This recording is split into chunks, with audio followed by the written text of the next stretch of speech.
Missouri. Me and my co-driver here, Kirk. We've got a little problem here. If you can look at our load, this was pulled out of Laredo, Texas at Wheeler Metals. This is structural steel, but it's actually in a form of like a gate. So the problem is you've got 5 layers. So 1, 2, 3, 4, 5, and it is belly strapped. So on the first 2 layers here, there's a belly strap there. The second 2 layers, there's a belly strap here, and a belly strap over here, and the same thing for the back section. And then on top, on the 5th layer, we have 3 straps running over the very top. So there's a total of 6 straps per section.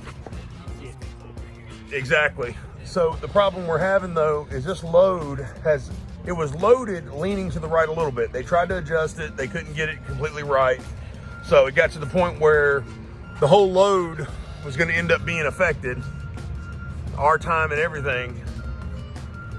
So what we did was, and it doesn't look really that bad on camera. If you're in person though, it looks bad. So, but you can look here down the left and down the right side. There's a big difference there in that load. But we had some real bad winds last night coming from the left side when we're driving. And just the combination of everything settling and the straps getting a little loose and having to retighten them, this load ended up shifting to the right a little bit. And let's go to the front of the truck so we can actually take a look.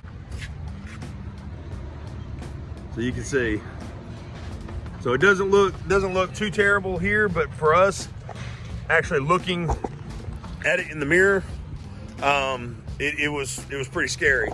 But despite all of our efforts with our belly straps and everything, the load still point out as well, guys. When you're strapping this stuff, especially when you're doing multiple bellies, do your cross strapping. So if you look at how we've got everything over the way it looks, everything. So there's a hook and on one side and a winch on the other side, on the same side. So at every point of location. That way it's pulling on the opposite ways, because your straps are always going to be tighter on your winch side versus your hook side.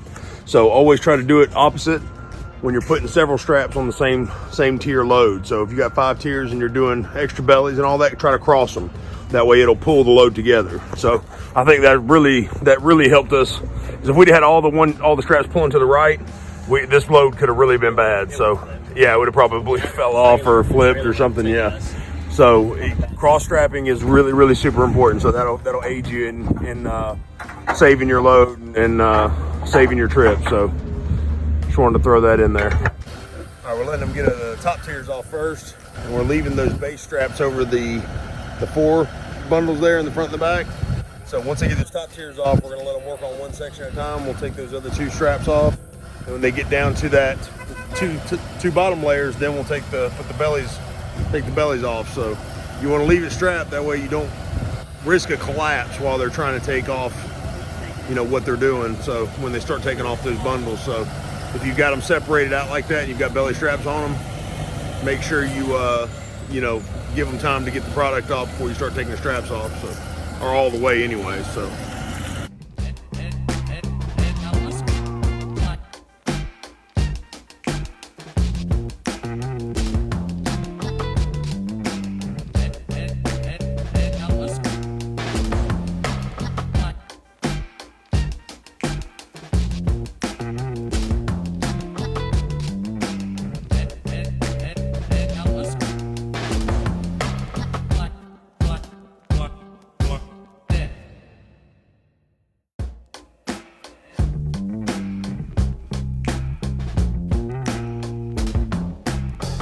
rule of thumb, anything that's stacked, tiered, you have multiple levels, you have the possibility of that. So watch your curves, watch your turns, and try to get it adjusted as best as possible when you are getting loaded, because it could be super severe riding down the road, whether the wind hits you, whether you're going around a curve that catches you off guard, anything, that could be a big problem. So stay safe, stay prime, Freight Skater out.